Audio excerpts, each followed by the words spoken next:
Om Shanti Shanti Shanti. Om Purnamadav Purnamidam Purnat Purnamudachyate Purnasya Purnamadaya Purnameva Vasishyate. Om Shanti Shanti Shanti. Shruti Smriti Purananam Alayam Karunalayam Namami Bhagavat Padam Shankaram Loka Shankaram Shankaram Shankaracharyam Keshavam Badarayanam Sutra Bhashya Krutau Vande Bhagavantau Punah Punah. Ishvaro Gururatmedi Murti Bheda Vibhagine Vyomavadvyapta Dehaya Dakshinamurtaye Namaha. Pranamya Ramabhidamatmadhipadam Jagat Prasuti Sthiti Sanyamayanam Tadatmakan Shankara Purvakan Gurun Mayopadeshartha Vibhaga Uchyate.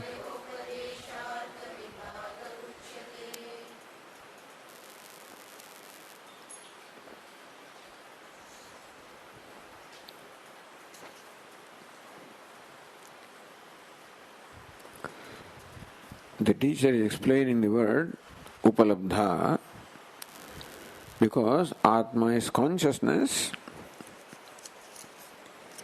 It is said that you who is a self, the consciousness, you know all the modes of the mind simultaneously, and therefore you are changeless. Because any knower, there is changing knower, such as the mind or such as the sense organs, can only know one thing at a time. A knower whom itself is subject to change will undergo a corresponding change depending upon the object of knowledge, and therefore that knower's capacities are limited. Therefore, a knower who is changing a conventional knower knows one thing at a time, also one by one, and that too he only can know anything partially, not in totality. But you are a kind of knower who knows things in totality, simultaneously, in one sweep. If you are a knower like that, that has to be changeless. So on account of the fact that you are a knower like this, you are changeless consciousness. Understood? Now the knower is called Upalabdha. Upa is the prefix, love is the verbal root, dhatu. Upalav means to know. To that you apply the trish pratyaya, becomes Upalabdha, means a knower. Understand that word Upalabdha is derived by adding trish pratyaya or suffix to the verbal root upa plus labha. This trish pratyaya, the suffix, imparts a sense of agency to wherever it is applied. Like vakta. Vash plus through vakta means agent of act of vach, speaking. Bhokta, the agent of the act of enjoying. Manta, the agent of the act of thinking. So Upalabdha. Literal meaning would be the agent of the act of Upalabdhi or perceiving. Perceiver is the agent of or the locus of the act of perception. Now how can that be limitless? If I am the knower of everything simultaneously, then I can understand the knower. If there could be a knower like that, he would be limitless.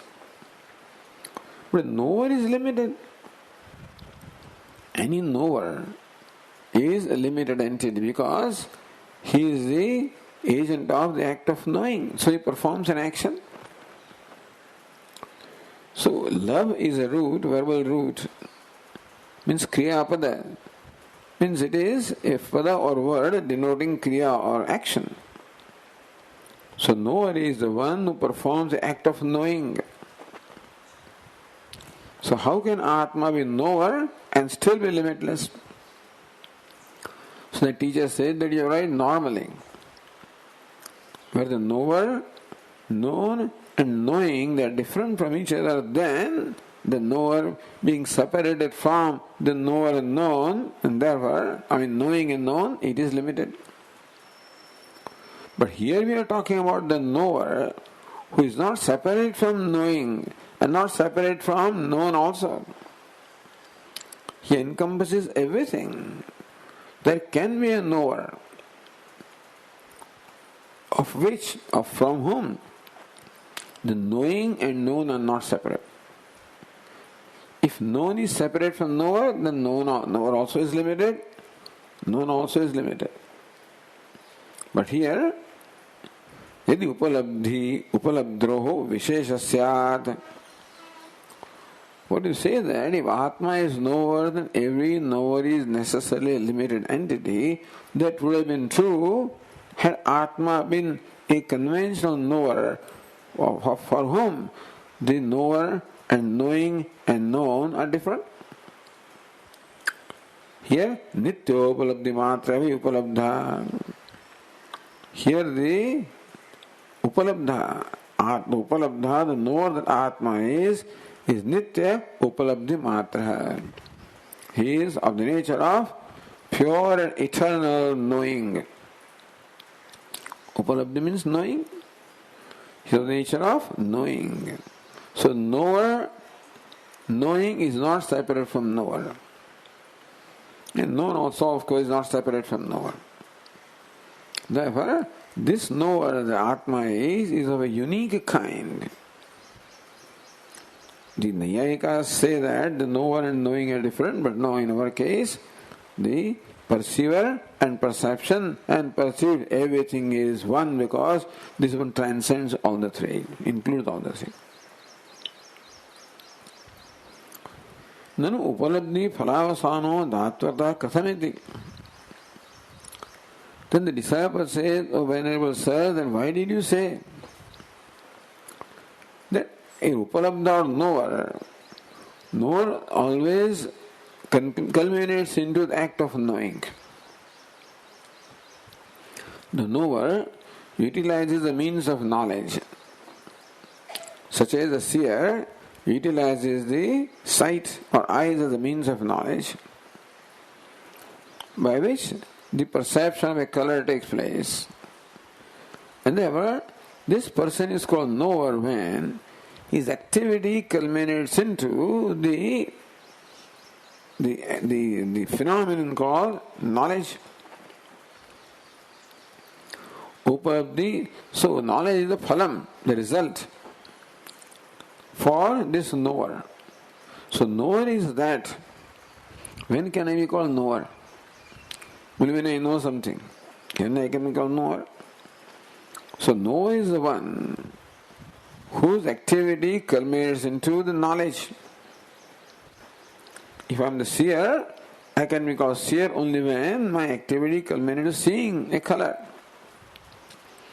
And that is always an event which is change, seeing something, feeling something. And that, therefore, if the ultimate result is change, then the one from whom that originates also must be changing. This argument. Teacher said that this knower is a unique kind who is not subject to change. Then how can this one result into the knowledge Atma is a knower, then how can that knower know the colors and forms? If Atma, the Upalabdha, the knower, knows colors and forms, then when color is known, there is knower of the color and form and form. How can there be then changeless? So knowledge of colors and forms and stuff takes place. And ultimately, who is the knower? Mind can be called knower in the gauna or a secondary sense, but mind itself is unconscious, therefore cannot be knower in primary sense. The Atma is consciousness, therefore Atma alone can be knower in the primary sense. If he is knower, then knower is the one whose activity culminates into the act of knowing, which is change. So we know that all this knowledge of things take place, of Shabda, Sparsha, Rupa, all knowledge takes place. And Atma is a knower. How can Atma be knower of all these things and still be changeless? The teacher said that, Shunu upalabdhi abhasa phalavasana iti yuktam. In case of Atma, the knower, his activity does not culminate into knowing the colors and forms. Atma's activity, there is no activity really, but Atma's reach is merely being reflected in the mind, in the thought, that's all.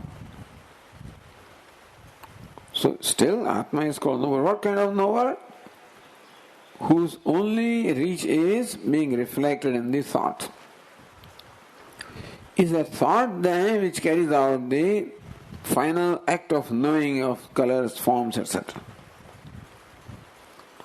So if knowledge of colors and forms, etc. is a phenomenon which involves a change, that change originates from the thought, which is changing. So knower that the mind is a changing entity. The mind cannot become knower unless mind is blessed by the reflection of consciousness. And therefore, all that Atma is involved is the presence of the Atma. By its very presence, it gets reflected in that pot thought. That's how the knowledge of pot takes place. So, upalabdhi abhasa phalavasana.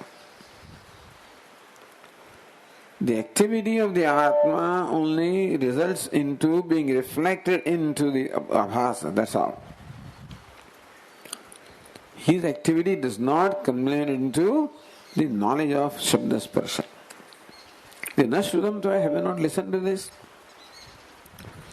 Meaning when I said this, what is meant is not that you did not listen. When I said this, were you not attentive? If you were attentive when I said this, then this question would not have been. But you heard all right. But still the idea of Upalabdha was predominant in his mind. And therefore, this did not quite register in his mind.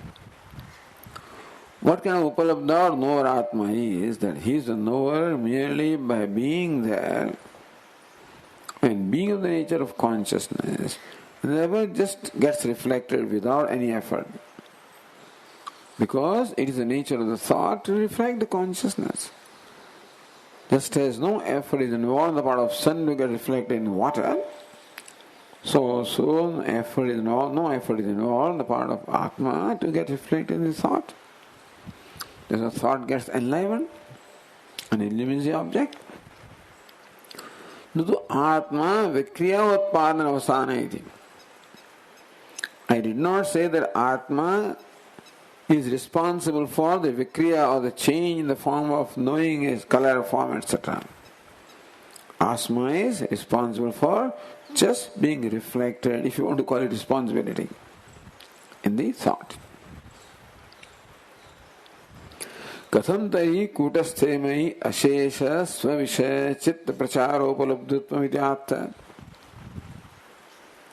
If Atma, in fact, the only role that Atma plays in the whole process of knowing, see, this explains the process of knowledge, it's called epistemology.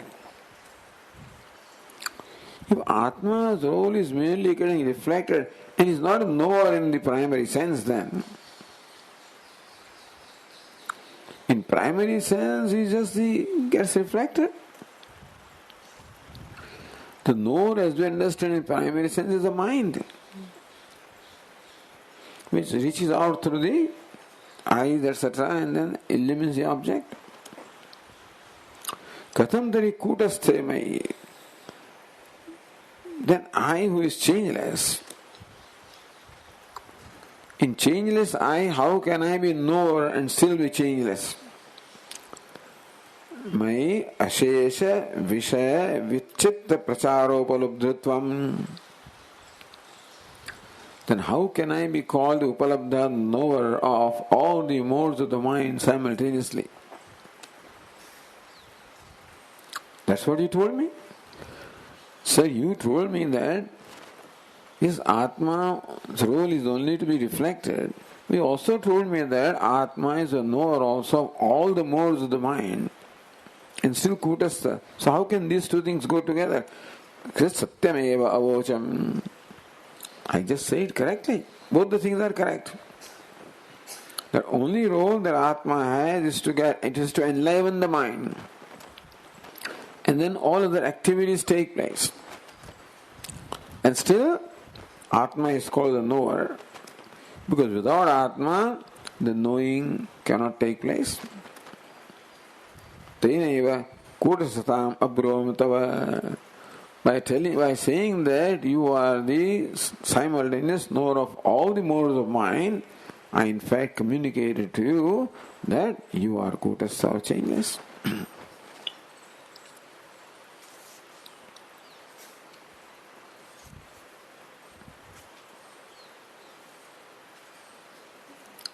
Then continuing,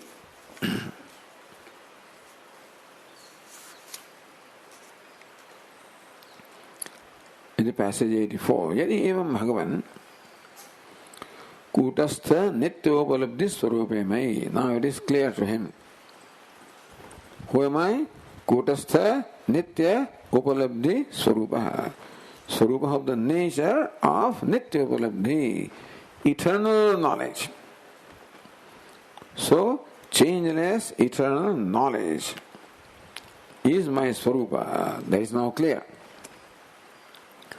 Shabdadi akar bauddha pratyeshu. On one hand, I am of the nature of eternal knowledge, changeless, eternal knowledge.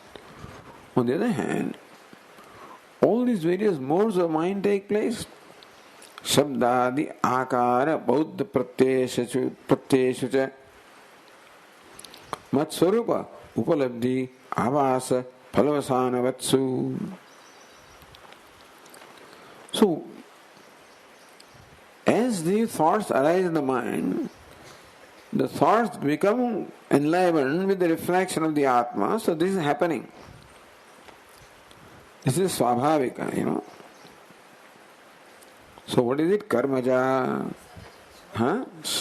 sahaja, karmaja, Bhrantija. So this sahaja, meaning that just as sun is there and naturally gets reflected in water, similarly also variety of thoughts arise in the mind, and I am changeless and get reflected in them. So they all appear in me. All these various modes of mind all appear in me, and therefore I take myself to be them. So kastu mama aparadha. What is my fault that these things are happening? If there ever was a time when that mind was there and Atma was, it was not reflected in the mind, it's always so, and therefore they are all taken to it. Therefore I take myself to the mind, and so what is my aparadha? Satyam nasti aparadha. You don't have any, it's not your fault that you take yourself to be knower in the primary sense. Kintu avidya matrastu aparadha iti prageva avocham. I already said earlier that ignorance is the main aparadha or the main culprit. The main culprit is ignorance, not you. But you are ignorant. And therefore you along with ignorance becomes a culprit in a way, but ignorance is a culprit. So therefore, Kutastha Nityatvam of the Atma is established in this discussion. Atma, the self, is consciousness, changeless consciousness, just shining in its own glory. And by virtue of its existence gets reflected in the mind, enlivens the mind, which then carries out all the activities. All the activities of knowing and doing and everything is carried out by the mind. But mind by itself is unconscious, therefore mind on its own cannot carry out the activities. But mind being what it is, naturally reflects the consciousness and therefore becomes enlivened by the reflection of consciousness and therefore becomes capable of performing all those activities. So manasaha manah. Keneshitam patati preshitam manah. What is it? Because of whom? Or because of what? Because of which the mind goes to its objects, performs activities. So it's something that imparts the capability to the mind to perform its functions of knowing, seeing, thinking. And that is a self by whose presence this happens. So this is now clear to the disciple. यदि भगवान सुषुप्तेव मम विक्रिया नास्ति कथम स्वप्न जागरिते. So now the topic changes somewhat, where the main topic is to expound the kutasthatvam, changelessness of the Atma. So changelessness of the Atma was explained with reference to the phenomenon of knowing. Now in another way the teacher communicates how Atma is changeless. Avasthatraya sakshitaya. Avasthatraya sakshi sandari. Atma is a witness of the three states, waking, dream and deep sleep. Dharma asparshitvena. That Atma is Sakshi, the witness of waking, dream and deep sleep, and in no way affected by the limitations or attributes of the three states. Atma is the uninvolved witness of the waking, dream, etc.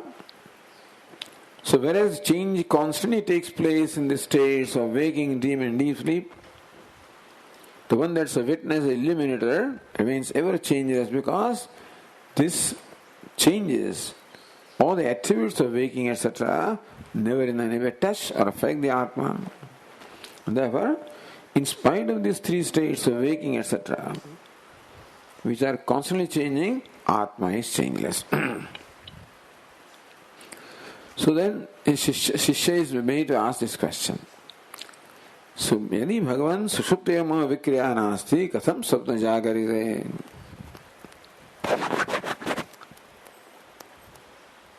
So, there is no vikriya in me, I am changeless.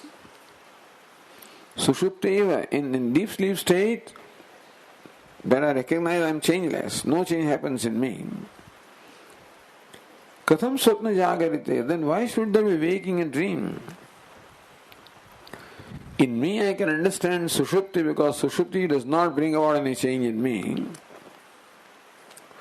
But then how come there are these waking and dream states? How come the waking and dream are in me? Then I am a waker and I am a dreamer. When I am a sleeper, then I do not undergo any change. But when I am a waker, I undergo change. I am a dreamer, I undergo change. So how can I be changeless and still be waker and dreamer? Sleeper I can understand. Tam Guru, the Guru says, Kintu Anuhuyete Tvaya Sandadam. This can be a question or it can be a statement. Kintu Anuhuyete Tvaya Sandadam. Are these waking and dream, are they always experienced by you?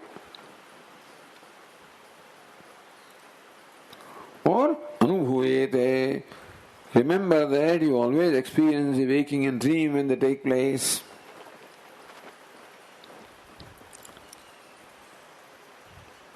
Meaning that, yada te swarupadabhute bhavataha. If waking and dream state were your own true nature, then you could never experience them. One cannot experience oneself. One cannot become the object of experience of oneself. Because experiencer is always different from experienced. Experiencer experiences something that is objectified. I cannot objectify myself. I cannot be simultaneously the subject and object. Therefore, I, the knower, cannot become the object of knowledge. Meaning that whatever is experienced by me, I have to be separate from whatever is experienced by me. Because I cannot be the object of my experience.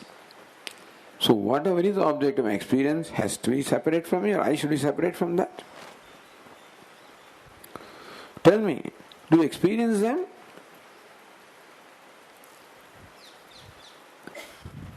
That means that yada te bhavataha tada na anubhoyamane bhavataha. Remember that whenever waking comes, then you are always aware of the waking. When dream comes, you are aware of dream. That means you are always aware of them. You are aware of them. Tat chaitanya prakashatvat tava svabhutvidinavaste iti na. So you are the one who eliminates the waking and dream. So you are the eliminator of that, and therefore they cannot be you, or you cannot be the waking. The waking dream cannot be you. Shishya uvacha bhadam anubhavami. Do you experience the waking and dream? Yes, I do experience. Santatam, do you always experience the waking and dream? Although when the teacher said you always experience waking and dream, means do you experience waking and dream whenever they happen? But he did not quite understand. He thought that teacher is asking me, do you always experience waking and dream? He said, I experience all right, but not always. Vichidya, with interruption, intervals. Now I experience waking, then dream, then sleep takes place. So I don't constantly experience them. I experience them all right, but not constantly. Santatam. All right. Then Guru says, Tari agantuke tu ete na tava atma bhute. If you are experiencing them, then they cannot be yourself. And if they come and go, then also they cannot be yourself. Two reasons. Agantuke. The waking and dream are agantuka, meaning that they are subject to coming and going. Agantuka is one who comes. Incidental. So, what is Swabha? What's the nature? Nature is that which always is. Fire is always hot. Heat cannot be incidental in fire. The heat comes now and then goes away. It can happen in water. The water is hot now and then cold later. Then heat is what? Incidental in water. In which case, heat cannot be the nature of water. So waking and dream are agantuke, they are incidental, subject to coming and going. Therefore, they cannot be your nature. The Atma Bhute cannot be the nature of yourself. Yadi tava Atma Bhute Chaitanya Swarupat Svata Siddhe Sandadeva Syatam. So both ways the question was, do you experience them constantly? If you experience them constantly, then they will be your nature. If waking or anything experienced constantly would be your nature. No, I don't experience them constantly, I experience them with interruption. Then it cannot be your nature. If Atma Bhuta, if waking dream were your own nature, that means you are a waker. Idea is that if you are a waker by nature, or dreamer by nature, then Chaitanya Swarupa Svata Siddhe. In that case, they would be self-existing. Nature is that which always exists on its own, meaning that if heat is the nature of fire, then heat is there naturally in fire. Similarly also, you are Swatasiddha, particularly in case of Atma, you are self-existing, self-shining. If waker and dreamer were your nature, then waker always will be always existing. You will always be a waker. That's how it should have been actually. Waking in dream means what? When the waking comes, then I find myself a waker. When dream comes, I find myself a dreamer. Then how can I say that I am a changeless? I am changeless. Are you waker all the time? No, with interruption. Are you a dreamer all the time? No, now and then. Then now and then waker, dreamer cannot be your nature. It is incidental. Because upadhi. Something causes it to happen, and then when that cause goes away, then that also goes away. Or the waking and dream, if they were your nature, then they would constantly exist. Like you are consciousness. So consciousness is always there. If waking was your nature, waking would always be there. Dream was your nature, it would always be there. Kincha, therefore, Swapna jagrate na tava atma bhute. So from this is what we derive. Swapna jagrate, the waking and dreamer, na tava atma bhute, they are not the nature of you. Right? Vyabhicharitvat, because they are impermanent.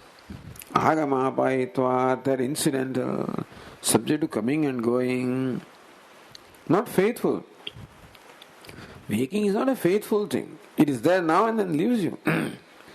Dream also is there and leaves you. Vyabhichari. And so, therefore, it cannot be your nature. Your nature can never deceive you, meaning that can never be unfaithful to you, always be there.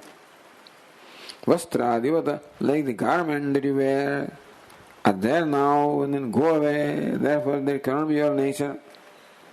It's a very interesting example, very deshi example. Vastradivat. Like these garments or clothes cannot be you. Clothes are there now. Now orange cloth is there. If there is a woman who wears different saris, an orange sari, yellow sari, what is this one here? Pink? Etc. etc. So, in that case it cannot be your nature because it is only incidental. So this is the Swapna jagrate na tava atma bhute. This is the pratigna. Vyabhicharitvat is the hetu. Vastradivat is the drishtanta. Now, why do you say that? Because it is vyabhichari. Just because something is incidental, coming and going, why can it not be my nature? Vyabhicharitvat is hetu. Because they are incidental. Therefore, they cannot be. Just because they are incidental, why can they not be my nature? Nahi yasya yat swaruvam tad vyabhichari drishtam. We never find that the true nature ever separates from you. The true nature of you can never be separate from you. Like heat is never separate from fire. That's what we find. And this waking and dream are all incidental. Heat cannot be incidental in fire. So the Swarupa cannot be incidental. Swapna jagarite tu chaitanya matratvad vicharataha. Whereas Chaitanya Matra is constantly there, understand? Chaitanya Matra. All that we can say about Atma is Chaitanya Matra. Just nothing but pure consciousness. Nothing but consciousness. No, Atma is always conscious. In the waking state also, one day we can say that I am conscious. What I am conscious of may keep on changing, but that I am conscious. The dream also I am conscious. Little shown in deep sleep also I am conscious. So Chaitanya Matra, one thing that does not desert me does not leave me, never becomes separate from me is this consciousness. So that is my nature, sure. But jagarite, swapna jagarite, vibhicharata. But waking and dream, they are vibhicharata.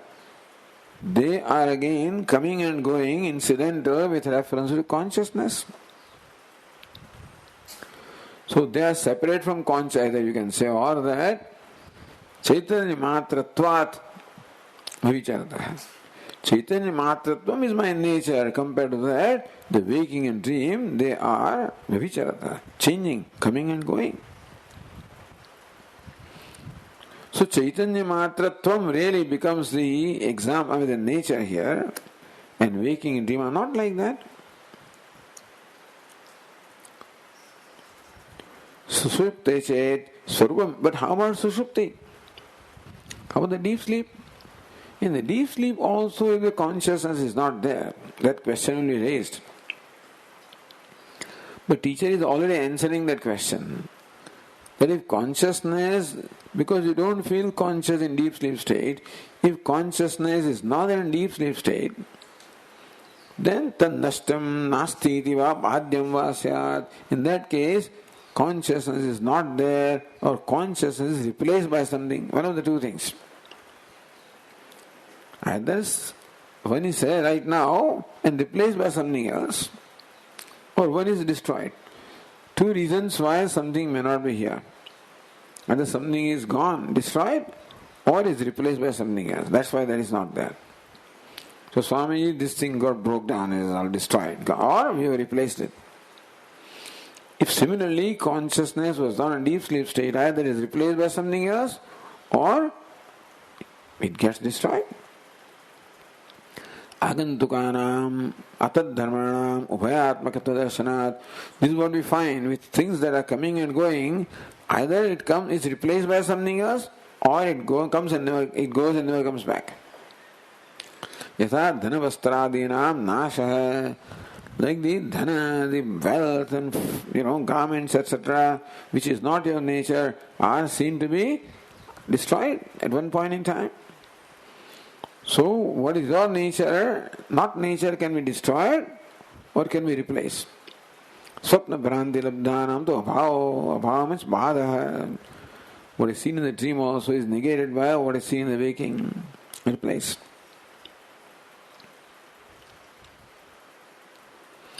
Therefore, Chaitanya Swarupam, the consciousness is there in all the three states. Had it not been, it would not be the nature. No, evam Bhagavan Chaitanya Swarupi agantukam praptam. Bhagavan, O Venerable Sir, if the constancy is the criterion for Swarupa or one's nature, it looks to me that consciousness also is not my nature because it is not constant. Sapna jagritayoho, the waking and dream, I know that I am conscious. How? Because I am a drashta, shrota, manta, vijnata. In the waking state I know myself as, because when I am there, I am a seer, hearer, thinker, knower. That's how I am conscious. How do I know that I am conscious? Waking and dream states, I know that I am conscious because in the waking and dream I am knower, seer, hearer, thinker, knower, in waking as well as in dream. And that's how I know that I am conscious. In deep sleep state, the waker, the seer, hearer are not there. So I am not there in deep sleep state. So it looks to me like consciousness is not there in deep sleep state. Sushupte anupalabde. In Sushupti deep sleep state, I do not see or experience consciousness. Therefore, Chaitanya agantukam praptam. Either we have to say that the consciousness also is incidental. In waking it comes, in dream it comes, in deep sleep it goes away. Or I Chaitanya Swarupavaham, or I am unconscious by nature. and become conscious because of something. When that something we become, when we I'm unconscious by nature, that some people say.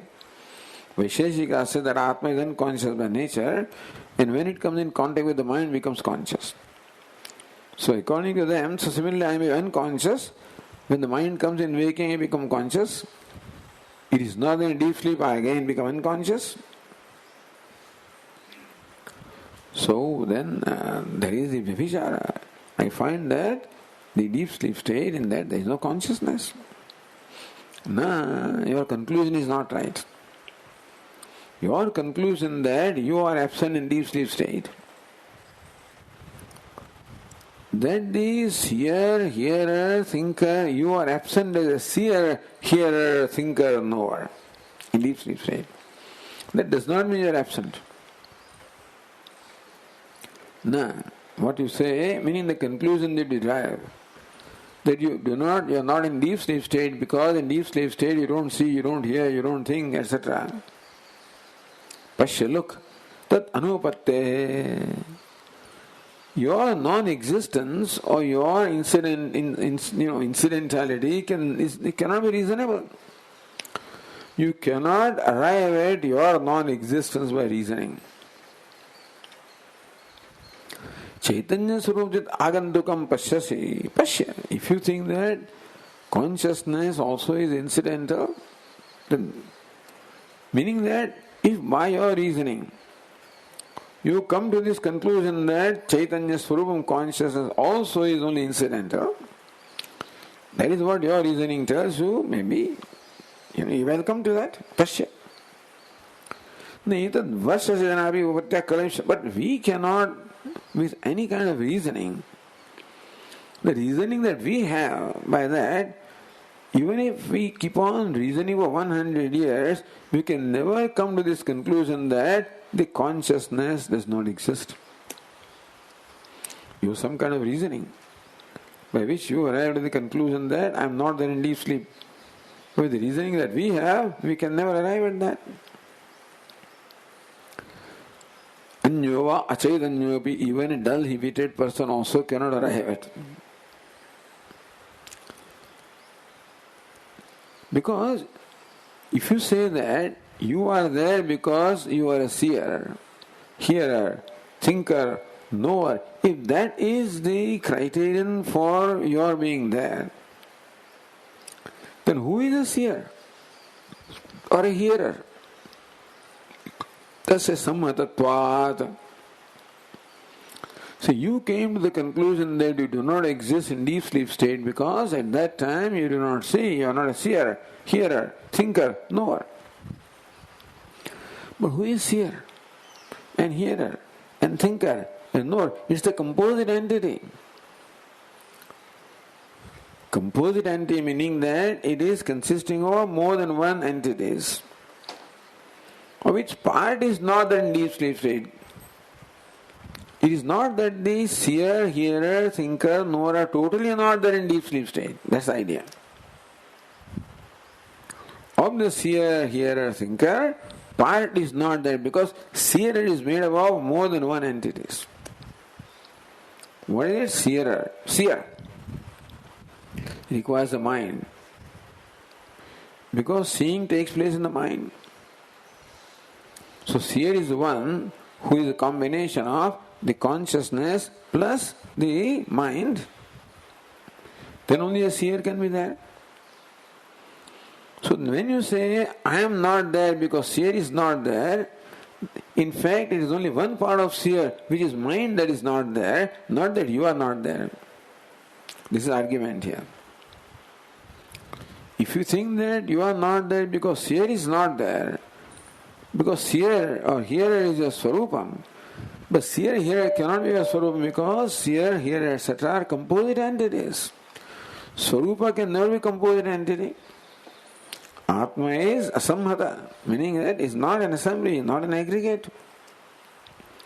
These entities are assemblies. Parartham, anekatvam, nashitvam cha. So, a seer is an entity composed of the consciousness plus the mind. And therefore, Samghata, it is an aggregate. Parartham, that means that he exists for someone else's purpose. Nashitvam, seer is there now and not later, then you become hearer and seer is not there. Na kenachit upatya varayadum shakyam.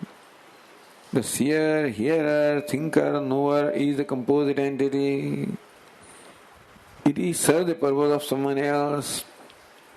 It is impermanent or it is perishable. Aswarthasya swasiddhya bhavad, because because it is dependent entity. And whatever is dependent is not self-existing. That alone is called independent, that exists on its own. If something requires something else to exist, like a pot requires clay to exist, then pot cannot be an independent entity. It's perishable. Itavochama. Chaitanya Swarupasya tu Atmana Swata Siddhe Anya Anapekshatvam Na Kenachit Vayatum Shakyam. But of this hearer, seer, and hearer and thinker, one part, what is that? Consciousness is changeless part. Therefore, a seer means one who sees through eyes, is an entity composed of two aspects, a changeless consciousness and changing mind. What is the Swarupa? The changeless consciousness is the nature of the seer. So, Chaitanya Swarupasya tu Atmana Swata Siddhe, the Atma, Chaitanya Swarupa, is self-existing. It doesn't depend upon waking. So, seer depends upon waking. Hearer depends upon waking or dream. And waking and dream are not there in deep sleep, therefore that seer here is not there. But Chaitanya doesn't depend upon waking and dream to be there, therefore it is there independently. Abhyavicharat, in all the three states it is there.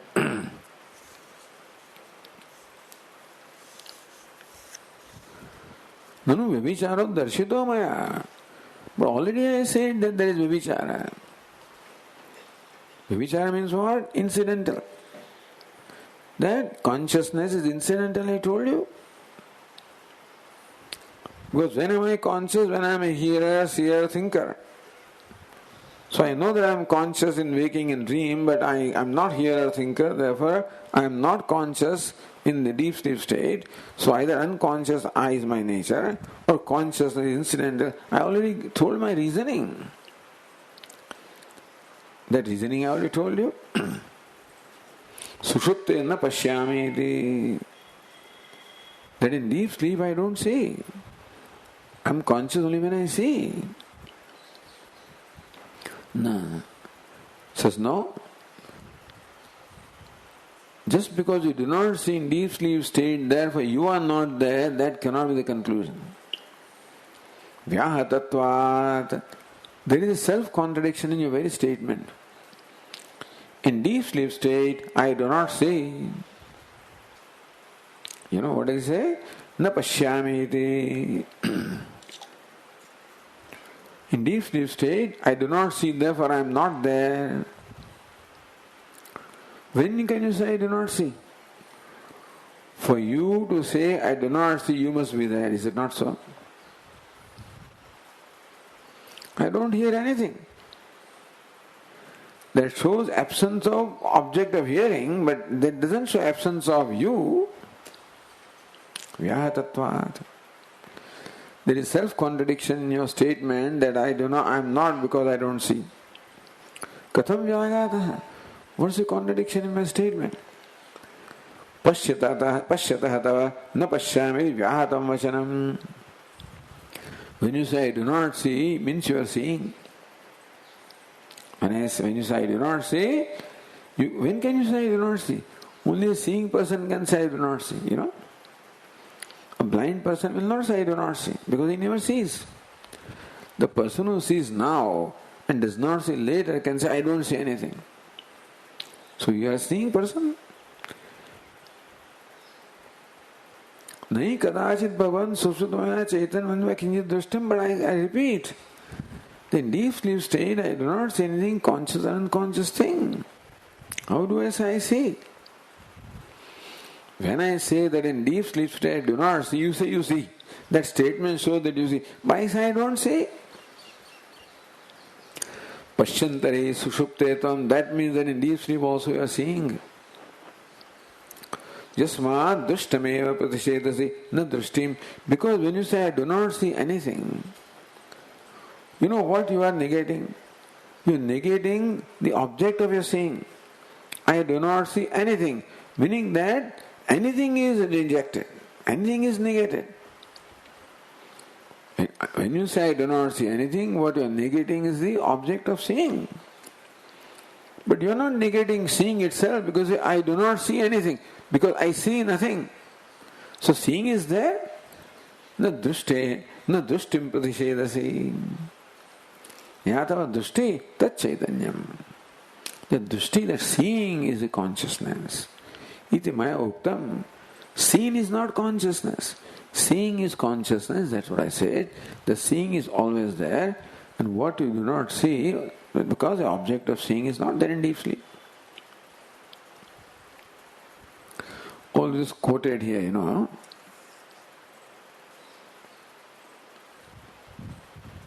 Well, that comes later, right?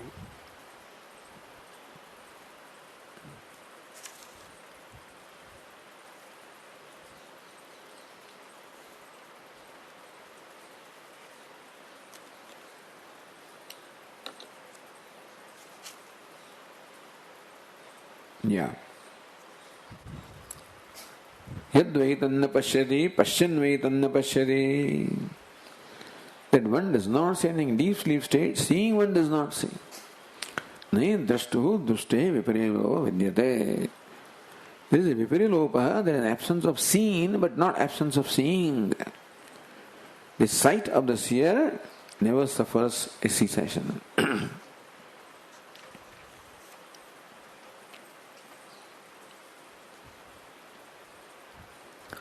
Ya tvam vidyamanaya na kinchit dushtamiti pratishesasi ya dushtya. The dushti by which you say that I do not see anything, that is there, and that is your chaitanyam, that's yourself. Tari saratrava vicharat kurta nityadam siddham sataheva. Your very statement that I do not see anything in deep sleep itself establishes that you are seeing the absence of everything.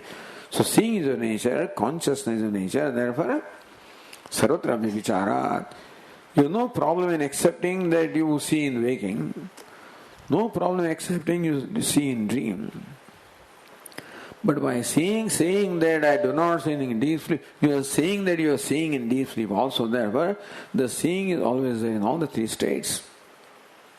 Kutasa nityatam siddham swataheva. And therefore, it is self-established that you are changeless, eternal, that is self-established. No pramana. You do not require anybody else to tell you that. You yourself know that you are changeless consciousness. Meaning that you don't need to know that you are changeless consciousness because you see or hear. It is not that your changelessness is established because you see, because you hear. Your changelessness, consciousness is established because there is seeing. Absence of what is seen or absence of what is heard is not required. It's not the pramana. So you do not need any reason to arrive at the conclusion that you exist, that you shine.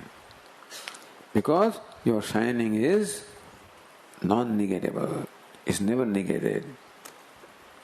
And so it is self-established that you are changeless consciousness. That's very important. That your changeless consciousness is established not because even Upanishad says that. Upanishad doesn't say that Atma exists. Upanishad does not say Atma shines. Upanishad doesn't even say anything. You know what Upanishad says? It says something with reference to what you are saying. I said that I am one among many. It says you are not. You are non-dual. So whatever Upanishad tells me, It tells me to refute my conclusion, to negate the ignorance. It doesn't tell me about Atma really, because I don't need to. That I am is self-established. I don't need to be told that you exist. But that I am one among many, that's what I think, then I need to be told that you exist is non-dual. Existence is non-dual. So Upanishad also is not a pramana with reference to establishing existence of Atma, but establishing consciousness of Atma. Upanishad is pramana merely to remove my ignorance, that's all. It's called pramana, but it's not pramana in a conventional sense. Pramana is that which brings about the abhaditam, anadhigatam, what is unknown and what is not knowable otherwise. That which reveals that is called pramana. Atma is always known. So Upanishad is not pramana in that sense. We still call it pramana because that is the only one that tells you that there is ignorance in my life and how ignorance manifests as various notions and tells me how those notions are wrong. Makes me see how my notions are wrong and enables me to see my true nature. In that sense, it's pramana. Swatasiddhasya pramatu anyasya pramesya parichityam prati pramana apeksha. This pramata, the knower is swatasiddha. I am self-established, self-existing. Anything other than me requires always a proof for it being there. I do not require proof that I am. Do you know that you are? I am. How do you say I am? Without reason I say. That there is a clock here, that you can say because I see. Otherwise, existence of clock cannot be established. A clock which is different from this knower requires a means of knowledge for establishing its existence. Yato anya nitya parichitya apekshate anyasya parichitya rupasya parichedaya sai nitya eva kutastha swam jyoti svabhava. But then, as far as Atma is concerned, the Atma is swam jyoti, self-existing, self-shining, kutastha, changeless. And they have heard that knowledge also is changeless. So knowledge is true to the object of knowledge. If object of knowledge is changing, the knowledge or impermanent, then knowledge also is impermanent. Pot is an impermanent entity, the pot knowledge also is impermanent. Because when the cloth comes, then the pot knowledge goes. But Atma never comes and goes. Therefore, the knowledge of Atma also is permanent. The Brahma, the knowledge also is permanent. Not only I am permanent, but my knowledge about myself also is permanent because I do not require any means of knowledge to know that I am. I don't require means of knowledge to know that I shine. Ahamasmi, sadabhami, kadachinnahama priya. I don't need anybody to tell me I know it. Only thing that I need to know with the help of Upanishad is that ahamasmi, aham bhami means non-dual. That aham is not this body, not the mind, not the intellect, not the karta bhokta. That's what I need to know.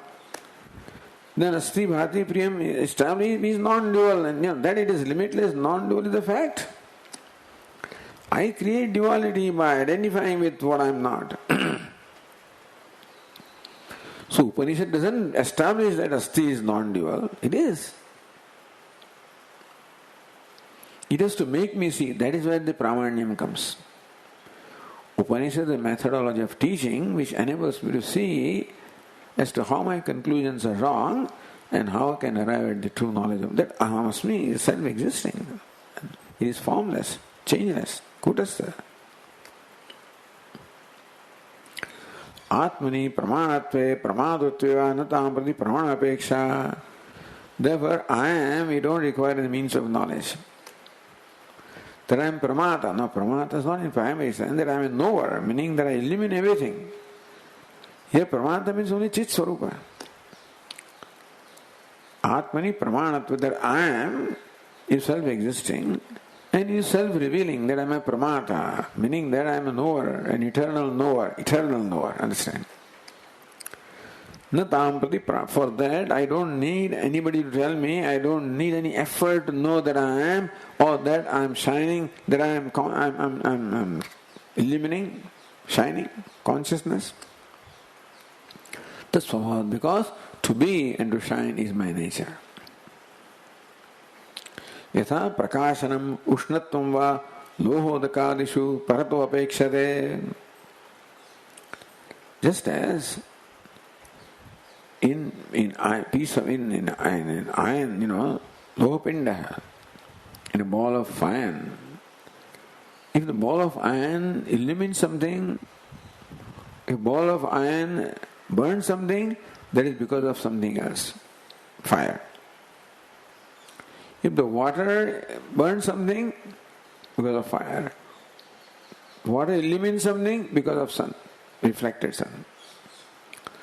So this non-burning substance, when it burns something, then that burning is due to something else. If non-shining substance illumines something, that also illumination is due to something else. But one for whom Agni, fire, for which the burning is a nature, doesn't need anything else. Sun, of whose nature it is to illumine, doesn't need anything else. So to be and to shine is the nature of Atma, doesn't require any means of knowledge to establish that, self-established. Sada tasvabhavatvad. Okay, rest of the thing we'll continue tomorrow.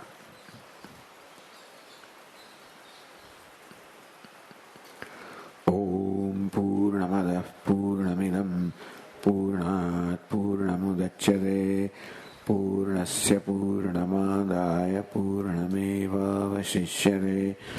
Om Shanti Shanti Shanti.